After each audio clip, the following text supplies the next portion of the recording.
दोस्तों, इंडिया के मशहूर शो कपिल शर्मा शो में इमरान खान के लिए जबरदस्त गाना। इंडिया के मशहूर सिंगर कुमार सानू और अलका याग्निक ने जब इमरान खान के लिए गाना गाया तो कपिल शर्मा भी तारीफ करने पर मजबूर हो गए। पूरी हैरानकुन वीडियो हम आपसे शेयर कर रहे हैं, इसीलिए वीडियो को एंड तक लाजमी देखें। इमरान खान हो तुम, वतन की शान हो तुम, हम तुम्हें प्यार करते हैं, हम तुम्हें प्यार करते हैं।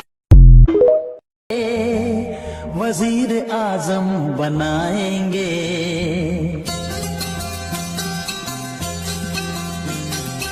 इमरान खान को आजाद कराएंगे।